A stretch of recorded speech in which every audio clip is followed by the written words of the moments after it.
Hello दोस्तों, आज हम एक्सप्लेन करने वाले हैं 2022 में आई हुई मूवी गोविंदा नाम मेरा को। मूवी के स्टार्ट में हम एक गोविंदा नाम के लड़के को देखते हैं जो कि एक खंडहर जैसी जगह पर फांसी का फंदा लगाकर खुद को मारने जा रहा होता है। लेकिन उससे पहले वह अपनी प्रेमिका को मैसेज करता है और बोलता है कि वह मरने जा रहा है, अगर बचाना चाहती है तो आके मिलो। गोविंदा वहाँ पर टाइम पास कर ही रहा होता है कि वहाँ पर एक गाड़ी के ठुकने की आवाज़ आती है, तो वह गाड़ी की ओर भागता है और जिसकी गाड़ी टूटी हुई होती है उसे वह सैंडी करके पुकारता है, यानी कि गोविंदा सैंडी को जानता था। वो जल्दी से चेक करने लगता है कहीं वो मर तो नहीं गया। तभी उसकी नज़र एक नशीले पाउडर के पैकेट की ओर पड़ती है जो कि उसकी गाड़ी में रखे हुए थे। तभी यह कहानी कुछ महीने पीछे जाती है और हम गोविंदा की धर्म पत्नी गौरी को देखते हैं, जिसके सामने गोविंदा की एक नहीं चलती थी और वो बस उसका गुलाम बनकर रहता था। गौरी एक सख्त किस्म की औरत थी जो अपने पति को कंट्रोल में रखी हुई थी और वो उसे अपने इशारों में नचाती थी। गोविंदा उससे छुटकारा पाना चाहता था, लेकिन गौरी की एक शर्त थी, अगर वो उसे 2 करोड़ रुपए देगा तभी वह उसकी जिंदगी से जाएगी,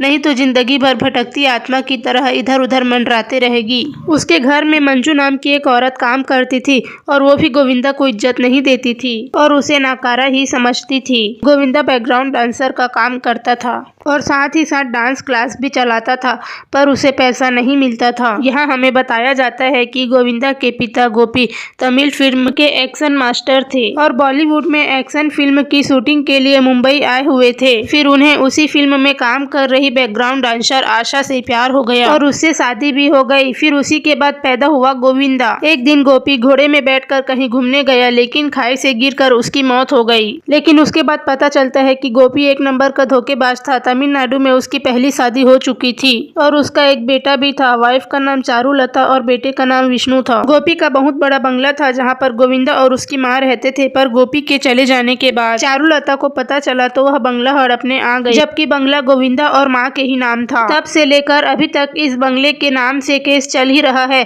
पर अभी तक फैसला नहीं हो पाया कि दोनों में से यह बंगला किसको मिलेगा। अब हम गोविंदा की माँ को देखते हैं जिसको लकवा मार चुका था, जिसके कारण उसका शरीर चलने फिरने के लायक नहीं था। अब हम गोविंदा के दोस्त कौस्तुभ को देखते हैं जो कि वकील होता है और वही गोविंदा के तरफ से केस को लड़ रहा था। और आज कोर्ट में सुनवाई है तो वकील कुछ फोटोज पेश करता है। वो ये प्रूफ कर रहे थे कि गोपी और आशा की शादी पहले हुई थी, इसीलिए ये बंगला उनका ही है। तभी विष्णु का वकील कहता है कि यह फोटो एक शूटिंग की सेट की है जहाँ दोनों ने शादी की एक्टिंग की थी, तो ये प्रूफ नहीं होता कि उनकी सच में शादी हुई थी। गोविंदा को लगता है कि केस आज सॉल्व हो जाएगा, लेकिन उसके विपक्ष वाला वकील बहुत ही ज्यादा शातिर रहता है, जिसकी वजह से केस फिर रुक जाता है। गोविंदा की माँ अलग से चौल में रहती है तो उसे छोड़ने के लिए चौल में जाता है। तभी उसको वहाँ पता चलता है कि माँ बिल्कुल ठीक है, उसको कोई बीमारी नहीं हुआ है। वह सिर्फ नाटक करती रहती है ताकि उसकी परिस्थिति को समझकर उसको घर दे दिया जाए और केस खत्म हो जाए, पर उसका यह नाटक भी कुछ काम नहीं आया। हम गोविंदा के प्रेमी सुक्कू को देखते हैं। गोविंदा की ऑलरेडी शादी हो चुकी थी, पर उसकी एक प्रेमिका थी, पर इससे गौरी को कोई प्रॉब्लम नहीं थी क्योंकि गौरी दहेज के अपने पिता के पैसे को लेकर इसको तलाक देना चाहती थी। सुक्कू चाहती थी कि जल्द से जल्द गोविंदा गौरी को छोड़कर उससे शादी कर ले, पर गौरी बिना दहेज के पैसा लिए उसका पीछा नहीं छोड़ रही थी। उसके बाद हम देखते हैं गोविंदा अपना डांस का काम करके और अपनी प्रेमिका से समय बिताने के बाद अपने घर जाते रहते हैं। उसी वक्त पुलिस वाले उसको रोक लेते हैं और बोलते हैं कि मैंने तुम्हें जो बंदूक दी थी उसकी कीमत 2 लाख थी, तो तुमने मुझे 20,000 बस दिए, बाकी पैसे कहाँ हैं? तब गोविंदा बोलता है कि अभी मेरे पास पैसे नहीं है, जब भी पैसे होंगे तो सबसे पहले आप ही के पास आऊंगा। गोविंदा अपने घर के अंदर जाता है, तब वह देखता है कि उसकी पत्नी गौरी किसी आदमी के साथ बैठी है। इस आदमी का नाम बलदेव है जो इंश्योरेंस का काम करता था। गौरी ने उसको ही अपना प्रेमी बना ली थी क्योंकि गोविंदा का प्रेमिका है, तो गौरी भी आजाद थी किसी आदमी से प्यार करने के लिए। गोविंदा ने पुलिस वाले से गन इसलिए खरीदा था क्योंकि वो गौरी के अत्याचार से परेशान हो गया था और वह गौरी को मारना चाहता था, पर वो बुरा इंसान नहीं था, इसलिए उससे ये हो नहीं पाया। गोविंदा और सुक्कू को कौस्तुभ के जरिए से एक अमीर आदमी के लड़के के साथ गाने में काम करने का मौका मिल जाता है। वो दोनों उससे मिलने जाते हैं और उस अमीर आदमी को सब धाड़कर कहकर पुकारते हैं और वह मुंबई के बहुत बड़े गुंडों में से एक था और उसका बेटा सैंडी एक बहुत ही बेवकूफ किस्म का लड़का था क्योंकि वो ज्यादातर नशीले पाउडर के नशे में रहता था और कहीं भी कुछ भी बोल देता था। पर था तो उसका ही बेटा, इसलिए उसके म्यूजिक का शौक पूरा करने के लिए गोविंदा और गौरी को यह काम सौंप देते हैं, जिसके लिए उन्हें 30 लाख मिलने वाले थे। वो लोग सैंडी को नशे के धुत में डांस सिखाने का काम स्टार्ट करते हैं और कुछ ही दिनों में पूरा वीडियो शूट कर लेते हैं। धारकर जब म्यूजिक वीडियो देखता है तो वह उन पर भड़क जाता है, क्योंकि उनके बेटे से ज्यादा वे दोनों दिखाई दे रहे थे। तब वह उन दोनों को बिना पैसे दिए वहाँ से भगा देते हैं। ये सब होने के बाद सुक्कू सोचती है कि शायद इसका कुछ नहीं हो सकता, इसके साथ रहकर सिर्फ धक्के खाने हैं, और वो उससे नाराज होकर ब्रेकअप कर चली जाती है। एक तरफ पुलिस वाले पैसा मांग रहे थे और उसकी बीवी भी उसको परेशान करती थी, और इतनी मेहनत करने के बाद धारकर से भी पैसा नहीं मिला, और ऊपर से सुक्कू भी उसको छोड़कर चली गई थी। उसके बाद गोविंदा खंडहर सी जगह में जाकर फांसी लटकाकर खुद को मारने के लिए जा रहा होता है। उसी वक्त वह सुक्कू को मैसेज करता है कि वह मरने जा रहा है, अगर बचाना चाहती है तो आ जाए। ये वही सीन था जो हमने शुरुआत में देखा था, और जो होता है वही बताया जाता है। तभी वहाँ पर सुक्कू आती है और नशीले पाउडर के पैकेट को देखती है और सोचती है कि अगर ये पाउडर हम चुरा ले तो हम करोड़पति बन जाएंगे, इसलिए बिना सैंडी को हॉस्पिटल ले जाए वो लोग पैकेट चुरा कर वहाँ से निकल लेते हैं। जब वे दोनों घर आते हैं तब देखते हैं कि गौरी खून से सनी कपड़े में जमीन में लेटी होती है और उसकी मौत हो चुकी थी। वो दोनों वहाँ से भागने की कोशिश करते हैं, पर बाहर में बलदेव खड़ा हुआ होता है और ताला लगे रहने की वजह से अंदर नहीं आ पाता।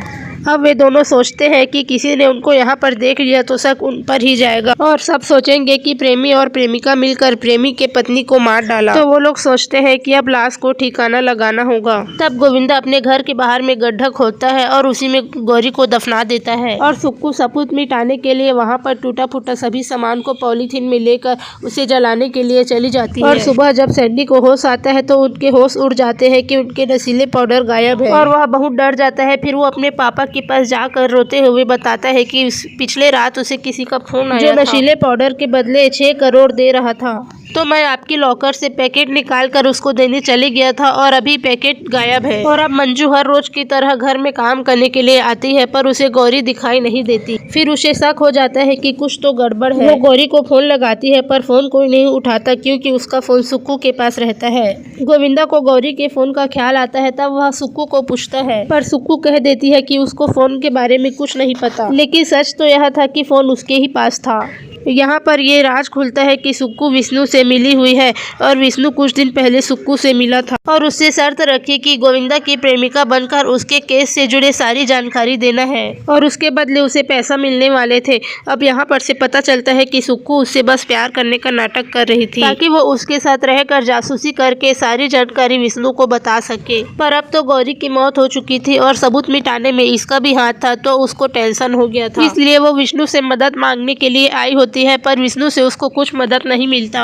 अब मंजू को साफ सफाई करते हुए कांच का टुकड़ा मिलता है जिस पर खून लगा हुआ था। तब वह पुलिस स्टेशन पहुंच जाती है और पुलिस वाले को सब कुछ बता देती है। तब पुलिस वाले को याद आता है कि उसने गोविंदा को गन बेचा था, तो उसको लगता है कि गोविंदा ने गौरी को टपका दिया, और मंजू की बात में हाँ मिलाकर उसको वहाँ से जाने के लिए बोल देता है। वह कोई एक्शन नहीं लेता क्योंकि उसका भी नाम सामने आ जाता। अब यहाँ पर एक और राज सामने आता है कि मंजू और सुक्कू मिले हुए हैं, और सुक्कू मंजू को सभी बात बताती है, और वो भी ये सब पैसों के लिए ही कर रही थी। और अब गोविंदा अपने दोस्त कौस्तुक और अपनी माँ को सारी बातें बता देता है। फिर कौस्तुक आइडिया लगाता है कि हम 2 करोड़ में इस बंगले को विष्णु को दे देते हैं, फिर यहाँ से भाग जाएंगे। और बलदेव काफी दिन से गौरी से नहीं मिला था और न ही गौरी को देखा था, तो उसको शक हो जाता है कि कुछ न कुछ तो गड़बड़ है। तब वह मंजू के पास जाता है और मंजू उसको बता देती है कि गौरी को गोविंदा ने मार डाला। तब बलदेव गोविंदा को फोन लगाकर उसको मिलने को बुलाता है, और वह बोलता है कि उसे पता है कि गौरी मर गई है। फिर वो बताता है कि गौरी ने 2 करोड़ का लाइफ इंश्योरेंस कराया था, उसके नॉमिनी तुम हो, तो हम उसके मृत्यु प्रमाण पत्र और कुछ मरने के सबूत इकट्ठा कर ले तो हमें 2 करोड़ रुपए मिल जाएंगे, जिसमें से 1 करोड़ मेरा होगा। गोविंदा को लगता है जब पैसा आ ही रहा है तो आने दो, इसीलिए वह बलदेव से यह डील पक्की कर लेता है। अब हम देखते हैं कि विष्णु और गोविंदा में भी डील हो जाती है। गोविंदा 2 करोड़ लेके बंगला देने के लिए तैयार हो जाता है। उसके बाद विष्णु धारकर को फोन लगाकर बता देता है कि उसके नशीला पाउडर गोविंदा के पास है। अब धारकर अपनी पावर का इस्तेमाल करते हुए पुलिस वालों के सहारे से गोविंदा को उठा लेता है। फिर उससे पूछताछ शुरू हो जाती है कि उसका पाउडर किधर है। पुलिस ऑफिसर गोविंदा के घर की छानबीन करते हैं, पर वहां से उनको कुछ नहीं मिलता। फिर उन्हें सुक्कू के बारे में पता चलता है। सुक्कू के घर में तलाशी के बाद उन्हें एक पाउडर का पैकेट मिलता है, तो अब सारा शक सुक्कू पर ही चला जाता है। सुक्कू खुद को बचाने के लिए पुलिस वाले के सामने सब कुछ उगल देती है। फिर वो बोलती है कि इसने अपने बीवी को मार डाला और अपने बंगले के सामने गड़ा दिया और इसी के पास पाउडर भी है। सुक्कू पुलिस वालों को उसके बंगले में ले जाती है और वहाँ खुदाई भी करवाती है, लेकिन वहाँ पर गौरी की लाश नहीं मिलती। अब सब हैरान हो जाते हैं कि लाश तो यहीं पर गड़ी थी, फिर लाश आखिर गई कहाँ। और गोविंदा बार बार यही बोलते रहता है कि यह लड़की झूठ बोल रही है। सुक्कू ने वो सभी सबूत जलाए नहीं थे बल्कि छुपा कर रख दिए थे, लेकिन जहाँ वो छुपाए थे वहाँ भी कुछ भी नहीं मिलता। तब उसका दिमाग खराब होने लग जाता है कि आखिर हो क्या रहा है। गोविंदा सुक्कू के सामने ऐसे पेश आ रहा था जैसे उसे कुछ पता ही न हो। सुक्कू बलदेव से पूछताछ करने को कहती है, लेकिन उसका गोविंदा के साथ पहले से सब सेट था, इसलिए वो कुछ नहीं बोलता। फिर उसके बाद सुक्कू विष्णु से पूछताछ करने को कहती है, क्योंकि उसने उसको सब बताया था, पर वो भी चुप रहता है क्योंकि उसको तो सिर्फ बंगले से मतलब था जो उसको मिल चुका था। अब तक जो सुक्कू गोविंदा के साथ खेल खेल रही थी, अब उसी के साथ खेल चलने लगा था और अब उसके सारे पासे उल्टे पड़ गए थे। गोविंदा के खिलाफ पुलिस को कोई सबूत नहीं मिलता, इसलिए उसको आसानी से जमानत मिल जाती है। वो जाने से पहले सुक्कू से कहता है कि कमिश्नर से बोलो कि तुम्हारे घर में जो पाउडर का पैकेट मिला है उसकी टेस्ट कराए और जावेद पुलिस वाला के घर की तलाशी ले, फिर तुम भी आजाद हो जाओगी। सुक्कू के घर में जो पाउडर मिला था उसकी जाँच के बाद पता चलता है कि वह पाउडर तो नकली है और पुलिस जावेद के घर पे छापा मारती है तो उसके घर से बाकी पैकेट मिल जाते हैं। इसके कारण उस पर कार्रवाई शुरू हो जाती है और अब कमिश्नर साहब धारकर के घर में भी छापा मारने के लिए पुलिस को भेज देते हैं, पर उसके यहाँ कुछ नहीं मिलता। लेकिन तभी उसका बेवकूफ बेटा नशीले पाउडर से भरे पैकेट को लेकर घर आ जाता है। दोनों लोग जेल की हवा खाने के लिए रवाना हो जाते हैं। सुक्कू जेल से छूट जाती है और गोविंदा से मिलने के लिए उसके घर वापस जाती है, पर वहाँ से सभी लोग जा चुके थे। अब हम देखते हैं कि कुछ सरकारी लोग बंगले में आते हैं और बंगले को सील करना शुरू कर देते हैं। तभी वहाँ पर विष्णु और उसका वकील आ जाता है। तभी वकील सवाल करता है, ये बंगला विष्णु के नाम पर है और पेपर्स भी हमारे पास है, तो इसे सील क्यों किया जा रहा है। बड़ा वकील बताता है कि टाउन प्लानिंग कमीशन के एक ऑफिसर ने इस संपत्ति पर केस किया है। 1988 में यह संपत्ति गैर कानूनी रूप से किसी गोपी नाम के शख्स को बेची गई थी। उन्होंने उस टाइम पर प्लानिंग कमिश्नर को घोष दिया था, पर ये स्कूल लैंड है और हाई कोर्ट इस जमीन को बीएमसी को दे दिया है और अब यहाँ पर स्कूल ही बनेगा। अब विष्णु सुक्कू के साथ और जानकारी लेने जाता है, तब उसको पता चलता है कि उसके पास जो जमीन के कागजात है वो फेक है। उस टाइम पर जो टाउन प्लानिंग कमिश्नर था उसने घूस लेकर प्लान चेंज किया था।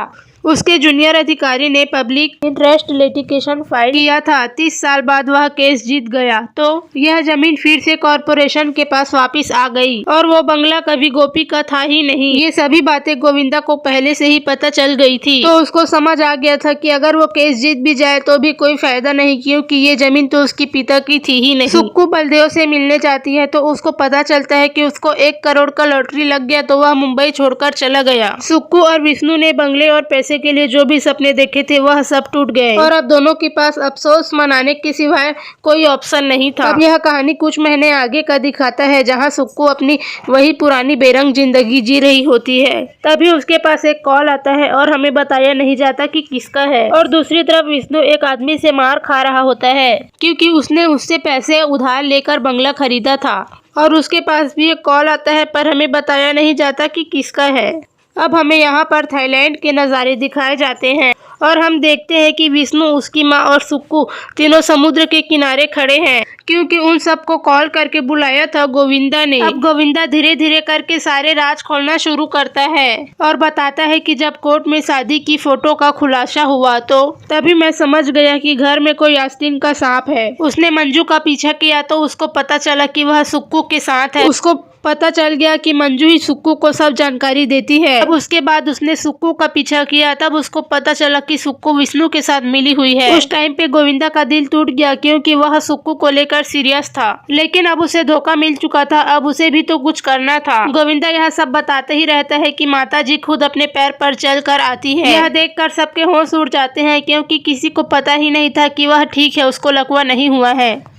गोपी के मरने के बाद विष्णु और उसकी माँ जब बंगला हड़पने के लिए आए, तभी से उसकी माँ अपाहिज होने का नाटक स्टार्ट कर दी थी ताकि यह बंगला बच जाए। कौस्तुभ को यह बात नहीं पता थी कि उसकी माँ चल फिर सकती है, पर प्लान में उसको भी शामिल करना था, तो गोविंदा सब बात बता डालता है।